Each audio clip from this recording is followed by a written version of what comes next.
같이 말씀 보겠습니다. 오늘 금요 성서정과 22번째입니다. 은혜의 해를 선포하신 예수님이라는 제목으로 같이 말씀 나누겠습니다.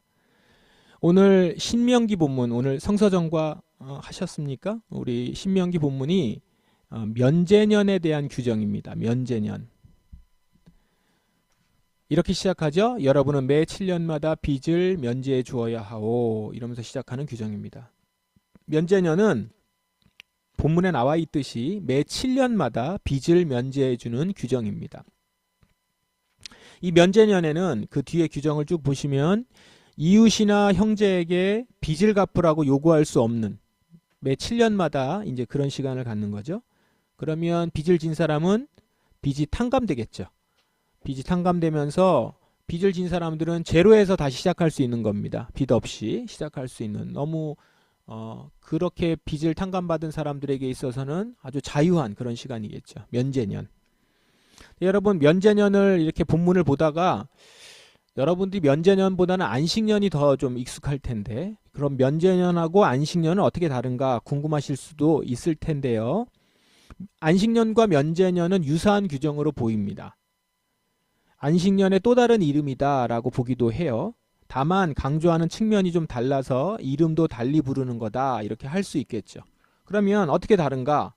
안식년은 토지와 노동 등의 어떤 경제적 구조에 초점을 맞춰서 규정을 설정한 거예요. 그래서 그게 레위기에 나와 있는데 여러 가지 토지, 노동 이런 부분들의 그 구조, 경제적 구조에 초점을 맞춰서 규정이 있고요. 면제년은 오늘 말씀을 여러분이 읽어보시면 아시겠지만 채무 탕감, 그러니까 개인적인 경제 문제, 개인 경제 문제에 초점을 두고 설명을 합니다. 그러니까 매 7년마다 안식년이든 그걸 어떻게 부르든 면제년이든 그 규정들이 막 이루어지겠죠. 그러면 전체적으로는 땅을 다시 땅을 일단 쉬게 한다는 거나 아니면 그 시간에 여러 가지 경제적인 구조들을 바꿔가는 것, 그리고 면제년은 채무 탕감, 이제 이런 것들을 일어나겠죠. 그 같은 해에. 자, 다시 본문으로 돌아와서 이제 면제년을 보겠습니다. 여러분, 면제년을 보면서 어떤 생각이 좀 드십니까? 아마 이런 생각이 대번 들었을 것 같아요. 아니, 이렇게 이 규정을 지키면 사람들이 면제년을 이용해서 빚지고 안 갚는 경우가 있지 않을까? 아니, 그게 비일비재하지 않을까? 뭐 7년마다 다시 도로 제로가 되니까, 안 갚아도 되니까. 그러면 막 빚을 지고 안 갚는 경우가 있지 않을까? 그러니까 이제 도덕적 해이 현상이죠. 그게 나타나고 사회 질서가 깨지는 것 아닌가. 이제 이런 생각들을 하게 될 것 같아요. 그런데 그런 생각들은, 여러분들이 그런 생각이 든다면, 그런 생각이 드는 이유는 오늘 우리가 사는 시대에서 본문을 바라봐서 그렇습니다. 당신은 지금처럼 금융권에서 대출을 할 수 있는 시대가 아니에요. 빚을 이렇게 막 질 수 있는 시대가 아니고요. 당시 돈을 빌린다라고 하는 것은 이웃에게 이렇게 빌리는 거거든요. 근데 이게 다 어느 때 빌릴까요? 생계 문제예요. 생계. 실질적으로 먹지 못해서 생기는 문제들 때문에. 뭐 지금 우리가 보는 것처럼 사업을 하고 집을 짓고 투자하기 위해서 대출 받고 그래서 돈을 빌리고 이런 게 아니라 먹고 살기 위해서. 그러니까 누가 빚을 져요? 가난한 사람들이 빚을 지는 거예요. 가난한 사람들이 살기 위해서 돈을 빌리는 겁니다. 지금 이 시대는 자기 땅에서 먹고 사는 자급자족의 시대였죠. 그런데 예상하지 못하는 문제들로 인해서 땅의 소출이 넉넉하지 않게 돼요. 그러면 한 해를 넘어가면서 먹고 사는 게 어려워지잖아요. 그러면 곡식을 빌리게 되겠죠. 그러므로 여기서 면제년의 대상이 되는 사람들은 대부분 정말 빚을 갚을 능력이 없는 가난한 사람들을 말하는 겁니다. 그래서 이 규정에 이어서 이런 내용이 나오는 거예요. 여러분 가운데 가난한 사람이 없어야 할 것이요. 이 4절에 나오거든요. 그러니까 면제년 얘기하면서 가난한 사람이 없어야 한다는 말을 하는 것은 면제년이 가난한 사람을 구제하기 위한 율법 규정이기 때문이다라는 거죠. 조금 뒤로 가서 7절을 한번 보세요.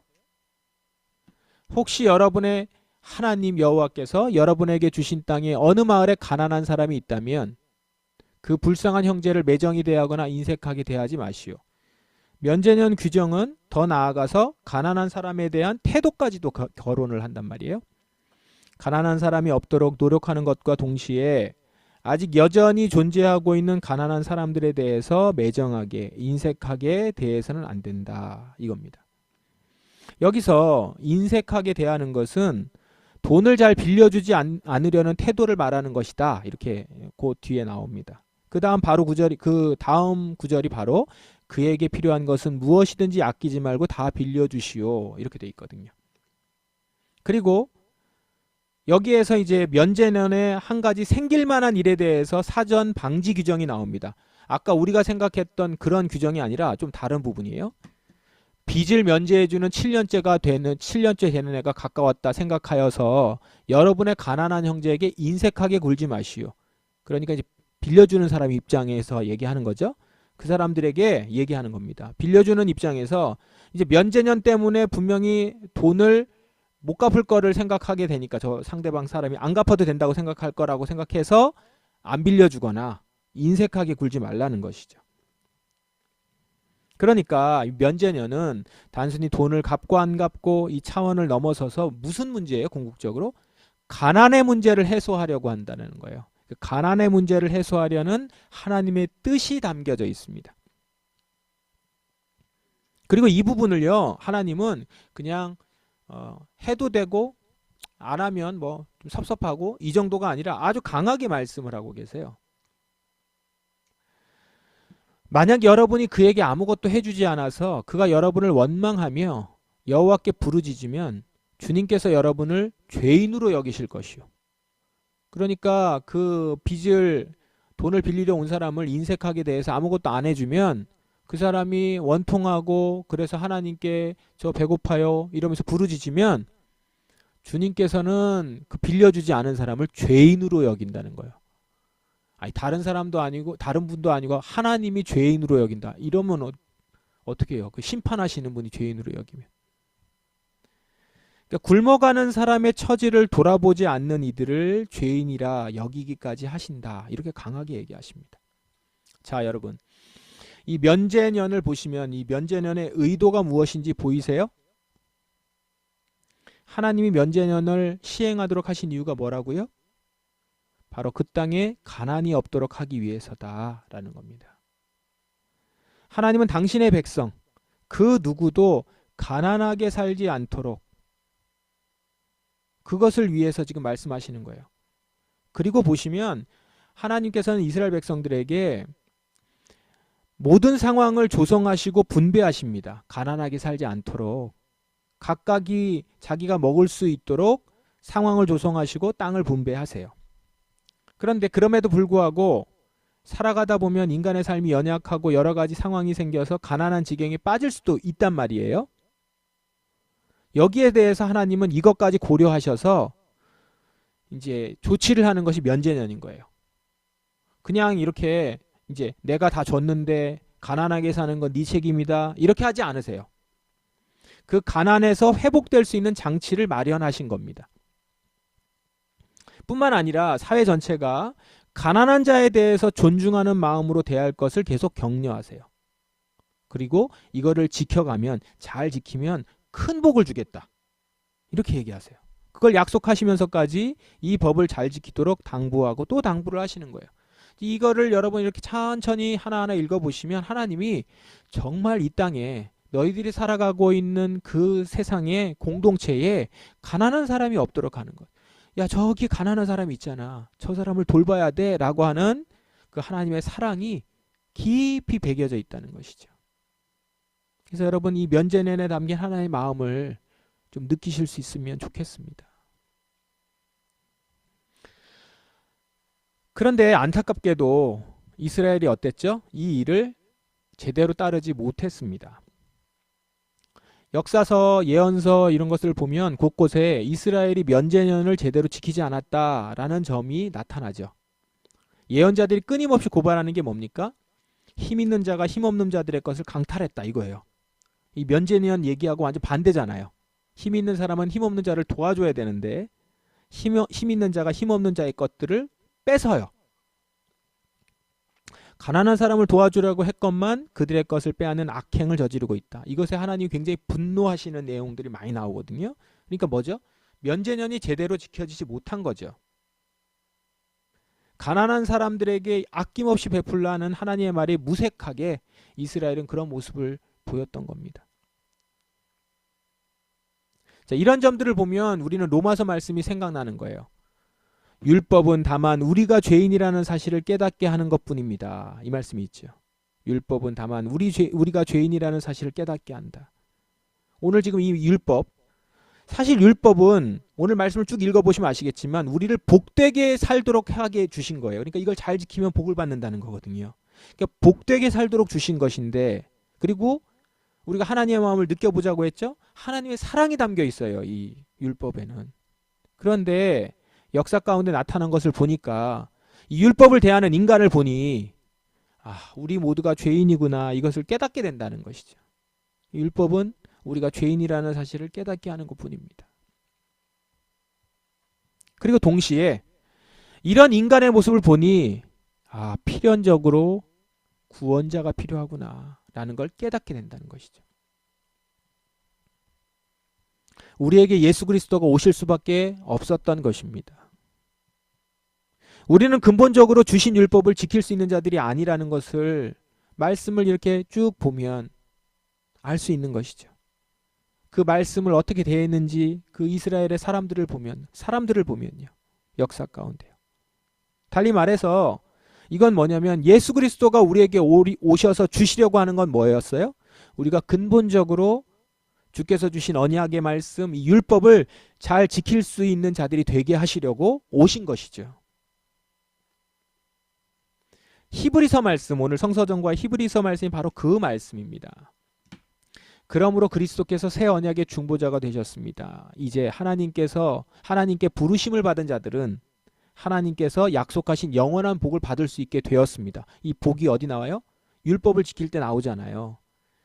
근데 어떻게 해서 그렇게 복을 받을 수 있게 됐느냐? 옛 언약 아래에서 살던 사람들을 죄로부터 자유롭게 하기 위하여 그리스도께서 죽으셨기 때문에 사람들이 그 축복을 누릴 수 있게 된 것입니다. 죄된 본성으로 우리는 율법을 온전히 지킬 수 없었어요. 그런 우리에게 예수 그리스도께서 중보자가 되셔서 우리가 죄의 본성으로부터 자유로워지고, 그래서 율법을 지킬 수 있는 존재로, 그래서 그 율법 안에 있는 복을 누릴 수 있는 존재가 된 것이라는 겁니다. 물론 모세 때도 규정을 지킬 수 있는 길을 열어주셨어요. 히브리서 설명이 바로 그것이에요. 그 설명이에요. 모세는 백성들에게 율법에 적힌 모든 계명을 말해주었습니다. 그리고 송아지의 피를 물과 함께 섞은 다음 붉은 양털과 우슬조에 적셔서 율법책과 백성들에게 뿌렸습니다. 그리고 이것은 하나님께서 여러분에게 순종하라고 명령하신 언약의 피입니다 라고 말했습니다. 피 흘림에 죄 용서를 선포하면서 언약을 선포했다라는 거예요. 그러나 여기 보세요. 이것은 하늘에 있는 참된 것들을 모방한 이 땅의 모형이라는 거예요. 그렇기 때문에 동물의 피로 깨끗하게 한 것입니다. 한계가 있음을 말하는 거예요. 그런데 예수님이 어떻게 하신 거예요? 그러면 그 모형을 이제 치우시고 직접 오셔서 당신의 피로 우리를 완전히 깨끗하게 하신 것입니다. 하늘의 원형으로 오신 것이죠, 이 땅에. 그러면 이제 모형이 필요가 없는 거죠. 그래서 성막이 필요가 없는 겁니다. 이제 우리는 예수 그리스도를 통해서 모형이 아니라, 임시가 아니라 온전한 원형으로 영원한 제사를 드릴 수 있는 자들이 된 것입니다. 다시 말해서 예수님을 통해서 하늘의 성소에 곧바로 닿을 수 있게 된 거예요. 모형인 성막을 통해서 임시적으로 그렇게 깨끗하게 되거나 제사를 드린 것이 아니라 이제 곧바로 하늘의 성소에 닿을 수 있게 된 거예요. 원형을 직접 보는 것이죠. 자, 그래서 이제 우리는 율법을 온전히 지킬 수 있는 자들이 된 겁니다. 자, 면제년만 놓고 보세요. 율법으로 제정하여서 지키도록 한 면제년, 예수님이 완전히 지킬 수 있도록 해주신 거예요. 예수님이 자신의 사역을 시작하시면서 회당에서 가장 먼저 선포하신 것이 무엇입니까? 주의 성령이 내게 임하셨으니, 이 예수님 말씀입니다. 이는 가난한 자에게 복음을 전하게 하시려고 내게 기름을 부으시고 나를 보내사 포로된 자에게 자유를, 눈먼 자에게 다시 보게 함을 전파하며 눌린 자를 자유롭게 하고 주의 은혜의 해를 전파하게 하려 하심이라. 무엇을 선포하셨어요? 은혜의 해를 선포하셨어요. 자유를 주시는 은혜의 해. 가난과 포로와 눌림에서부터 자유가 선포된 거예요. 이걸 하러 오셨다라는 거예요. 이것을 면제년에만 놓고 보자면 예수님은 면제년 자체가 되셔서 우리 모두가 진심으로 당신 안에서 면제년을 온전히 지킬 수 있게 된 것이죠. 예수님 자신이 면제년이 되신 거예요. 그분 안에서 우리는 자유롭게 된 거예요. 모든 빚이 탕감을 받게 된 거예요. 사실 여러분, 면제년만큼 우리의 본심이 더 분명하게, 아주 분명하게 드러나는 규정이 없어요. 어떤 율법들은 손해 없이, 나의 어떤 이익이나 이런 것에 손해 없이 지킬 수 있는 것들이 있어요. 그러나 면제년은 여러분 생각해 보세요. 이걸 지키려고 하면 어떻게 해야 되죠? 금전적인 손해를 감수해야 됩니다. 내가 받아야 될 것들을 못 받는 게 되잖아요. 내 소유가 나가는 것이 됩니다. 그렇기 때문에 여러분, 면제년 앞에서는 마음의 본심이 분명히 드러나요. 내가 돈을 더 사랑하느냐, 정말 하나님을 더 사랑하느냐. 이 면제년 앞에서는 드러나요. 마음의 탐심과 이기심이 살아있다면 그 사람은 면제년을 지킬 수 없습니다. 이스라엘이 여기서 넘어진 거죠. 그저 그냥 제사를 드리라고 할 때는 복을 받으려고 제사를 드려요. 근데 이 면제년 같은 경우는 내 것이 나아가는 건데, 이게 정말로 내 마음에 탐심이 없고 정말 하나님을 더 사랑하고 내 이기심을 버리지 않으면 지킬 수 없는 것들이에요. 못 지켰잖아요. 근데 예수님이 오셔서 뭘 하신 거예요? 그 마음을 변화시키신 거라고. 마음을. 그냥 율법 안 지켜도 된다는 게 아니라 마음을 변화시키셨어요. 우리 마음에 당신의 사랑과 용서의 피를 발라주셨기 때문에, 그 용서와 사랑으로 내 마음이 변화됐기 때문에 이제 우리는 비로소 온전히 면제년을 지킬 수 있게 된 겁니다. 여러분, 이 면제년에 면제하다라고 하는 히브리어가 샤모트예요. 샤모트. 근데 이건요, 기본적으로 용서하다라는 뜻입니다. 샤모트. 그러면 보세요. 경제적인 면제, 이거하고 용서 같은 단어인데 이 둘을 연결해서 생각해 보니까 이런 거예요. 근데 누군가가 무엇을 잘못해서 그 잘못에 대한 대가를 치러야 되는데, 용서는 뭐예요? 그 대가를 치르지 않게 면제해 준다는 거죠. 이거더라고요, 용서가. 대가를 치르지 않게 면제해 주는 거예요. 이걸 경제적인 면으로 가져와 보니까 빚을 면제해 준다는 건 뭐냐면 결국 그 사람을 경제적으로 내가 용서한다는 거예요. 그러니까 예수의 피로 내가 용서받아서 그 마음에 정말 하나님의 용서가 가득하면 내가 누군가에게 있어서 그렇게 용서해 주는 것이죠. 경제적으로 지불해야 되는 대가를 용서해 주는 겁니다. 줄 수 있는 것이죠. 내 마음에 용서로 가득하면.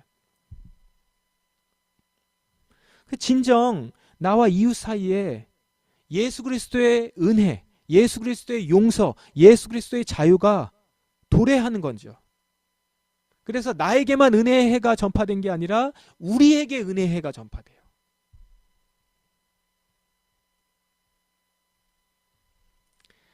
이제 우리는 예수 그리스도 안에서 진정 이 면제년을 누릴 수 있게 됩니다.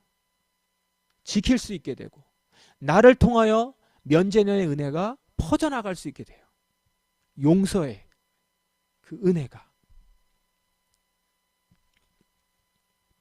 사랑하는 여러분, 하나님이 이 땅에 가난한 사람들이 없게 하는 것을 얼마나 바라시는지,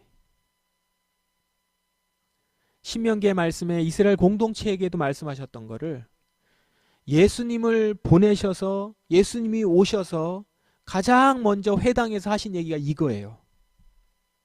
내가 너희들에게 가난한 자들이 없게 하려고 주었던 법들이 있는데 그것이 하나도 지켜지지 않았고, 내가 다시 와서 이제 회복시키려고 하는 가장 1차적인 것, 이 땅에 가난한 자에게 복음을 전하고 포로된 자에게 자유를, 눈먼 자가 보게 해서 자유롭게 하는 은혜해를 전파하기 위해서 내가 온 것이다.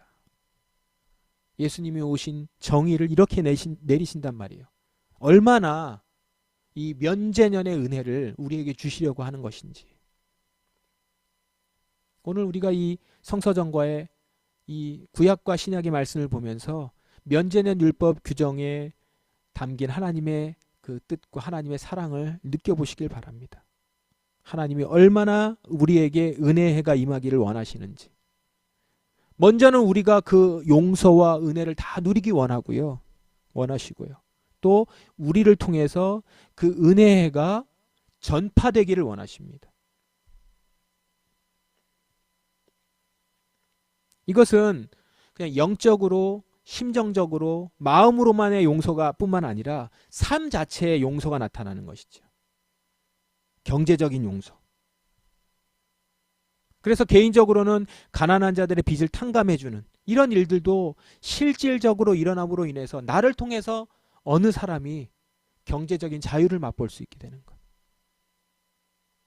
그런데 여기서 멈추지 않고 면제년의 본래 의도가 뭐예요? 그 땅에 가난한 사람이 없도록 하는 거잖아요. 이거에 내가 이제 정말로 끼어드는 것이죠. 면제년의 은혜를 아는 자가. 나한테 비록 개인적으로 빚을 지지 않았더라도 어느 사람이 가난함에 처해 있고 빚진 자 가운데 있다면 이것은 하나님의 뜻이 아니에요. 하나님이 우리에게 주셨던 원리도 아니에요. 이 땅에 살아가는 데 있어서 하나님이 우리에게 만들어주신 제도도 아니에요.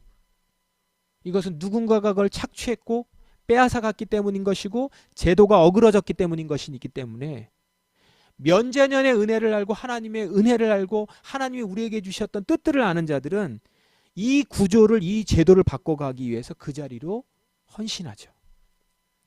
가난과 착취의 억눌림이 양산되는 이 사회 제도의 구조를 바꾸는 일에 헌신하는 걸로 주의 뜻을 아는 자들은 그 일로 갈 것인데 하나님께서 이거를 지금 원하시고 계신다라는 것입니다. 누가 할까요? 오늘도 이 말씀을 우리에게 주시면서 주님께서 우리에게 말씀하십니다. 이거 누가 할래? 이미 하나님의 은혜가 전파되었고 선포되었고 각 사람 가운데 용서가 가득한데 이제 그 용서를 이제 누가 흘려 보낼 것인가?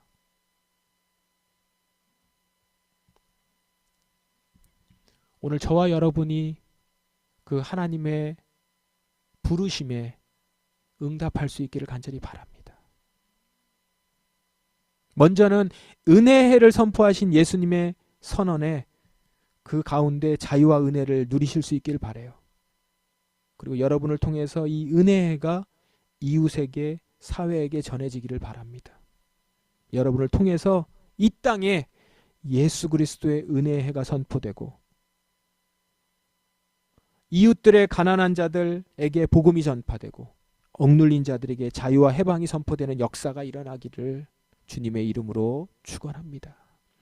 기도하겠습니다. 말씀을 기억하시면서 우리 이 시간 기도하십시다. 주여, 이 시간 주님 제게 은혜의 해를 선포하셨고 저를 빛 가운데서 자유롭게 하셨으며 용서하셨습니다. 이제는 내가 10,000달란트 어마어마한 그 죄의 빚과 나의 삶의 빚을 다 탕감하신, 용서하신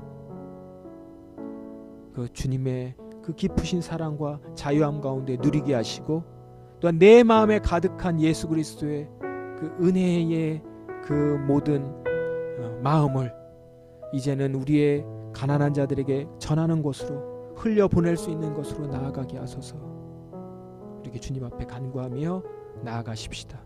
반응하십시다. 응답하십시다. 기도하겠습니다.